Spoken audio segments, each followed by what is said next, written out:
That was a struggle. But we'll try to talk about a completely different struggle. We're talking about struggling politicians in midterm races. Oh, that was okay. That was not bad. Gavin Wax is a partner at Workville Group. And my favorite, Alicia Neal, is here. She's a friend of our show. She's a friend of mine. She's a documentary maker. Thank you very much, both of you, for joining us. Thanks for having me. Midterms, that's all we're talking about all year, right? California was probably the biggest, most newsworthy midterm that happened this week. On Tuesday, they voted. And there was a lot of stress amongst both parties, I think, but especially amongst Democrats, because California has this different system. You don't run in a Democrat primary or a Republican primary. It's a race, and the top two vote getters get to go on. And I guess a lot of people thought that, oh no, Democrats, there's so many on the boards here that they may cancel each other out, and some of these places will get two Republicans. That doesn't seem to have happened. I don't even know what the first question here is, because that hasn't happened, but I'll ask you, Lisi, why do you think that so many Democrats decided to get on the ballot, even though, and some of them refused to step off, even though they recognized that this was a major threat for the party?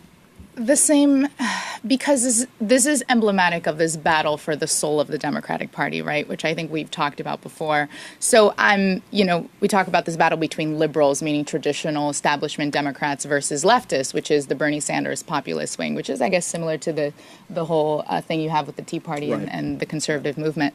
So, there still is this struggle within the party, and that's very similar to when many people were asking Bernie to step down, when it was clear that Hillary Clinton would be the nominee, with the belief that he was bringing the party down. It was creating divisiveness.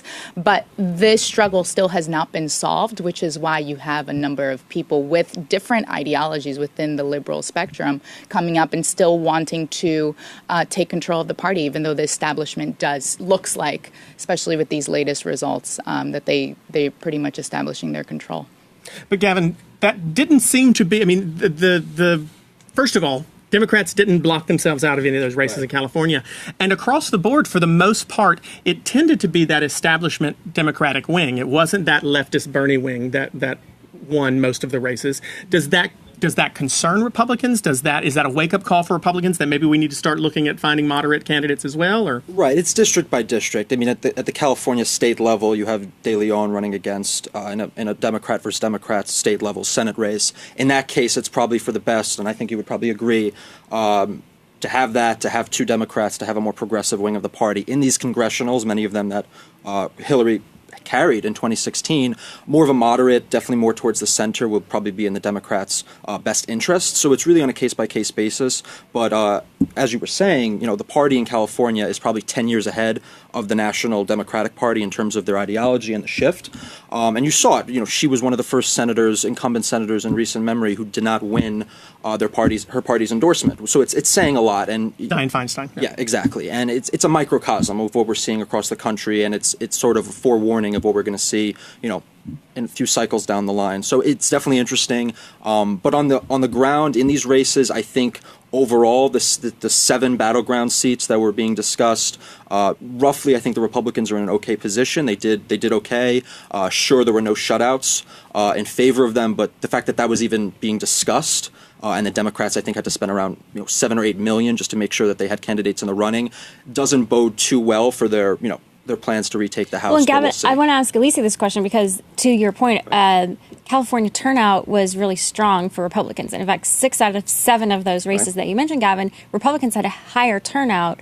Is this because Republicans are more motivated because they see the policy wins, like they're not tired of winning yet? They came out. I understand the infighting. I understand the infighting on the left in terms of, the soul of the Democratic Party, but there was all the talk of the blue wave. And so the question is it now going to be just a blue ripple or a blue trickle? I think it's way too early to predict that, and I mean, polls have consistently shown, yes, the turnout was pretty high, but polls have consistently shown that, especially when it comes to the midterm elections, that Democrats are much more motivated than Republicans. I think it's by 63 to 40-something% chance of actually going to the polls and voting, people that are likely to vote. So we are seeing this quote-unquote love resistance, the impact of Trump's policies really, really energizing the party like it never has before.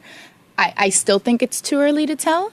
And I was actually talking to Gavin about this, that the conversations about policy and messaging, I think, are more, how do I put it, more essential in a way, because it makes me wonder if, like Democrats have come out with this new, a better deal, and whether that's even going.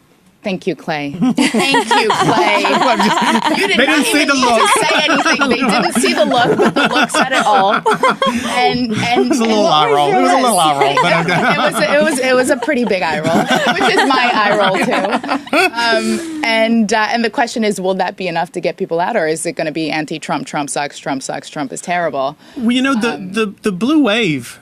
We've seen that number. I mean, on the generic ballot, we've gone from Democrats having double-digit leads over Republicans to now, I think the most recent one is 9. But what's really interesting to me is that the president's approval rating is going up. Yes. It's continuing to edge up. I think it's now equal with where President Obama and President Bush were at this point in their terms, in their first terms. But at the same time, the NBC Wall Street Journal poll this week was showing the president's approval ratings up, showing the generic ballot coming closer, but at the same time having these enormous gaps in those who said that they wanted to vote for a candidate specifically because they were a check on the president. So specifically this was amongst Democrats and Republicans too, obviously more for Democrats, but that I think in the 80% range that they wanted someone who would be a check on the president and that would motivate them. What does that do, A, for Republicans when they have to run against Democrats? And B, what does it do for Republicans within the party, incumbents, who are maybe running in a primary and having to decide whether or not they want to support the president or call him out? Right. I mean, there's a few things there. I'll say one, this whole blue wave is sort of like someone who peaked in high school. It's going to fade away by the time it matters. It's talked about. The generic ballot generally favors Democrats. Going back to 2002, Republicans have outperformed the generic ballot.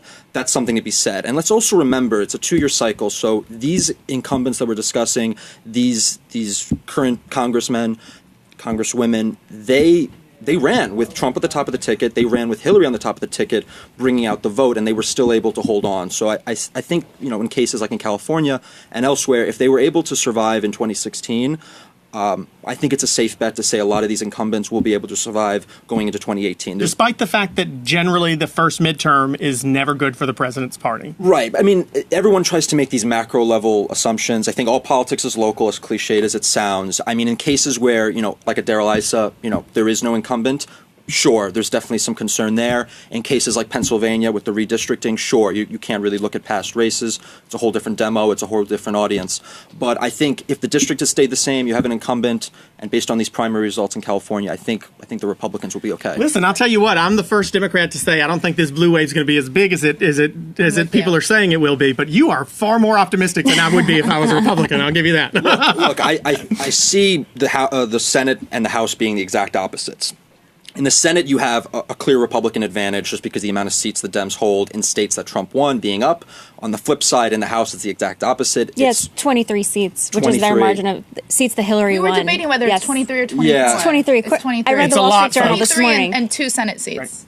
Right. It's 10 Senate seats that Trump won. 5 by double digits. But 23 on the House that Hillary won. Proportionally, it's exactly the opposite. So it's an interesting year because I think in the Senate, I'll make a bet right now. The Republicans will hold it. They'll probably make decent gains there. The House, it's definitely up in the air. They may lose seats, but is it enough to get the Democrats in control? Well, Gavin, you just made a bet, and we had someone from 528 or 538. I believe you've made bets a few bets in your life too, Carrie. No, I'm saying he wouldn't make a bet. So you were bold and made a bet. So thanks, Gavin, on your first time here on board. We got to wrap. You have to wrap. Okay, but. Put your comments. Let's keep going. Let's duke it out, Alicia. Also, Alicia will be back. We talk about this a lot. The course. economy, it's doing well. Who knows? That bodes well for Trump.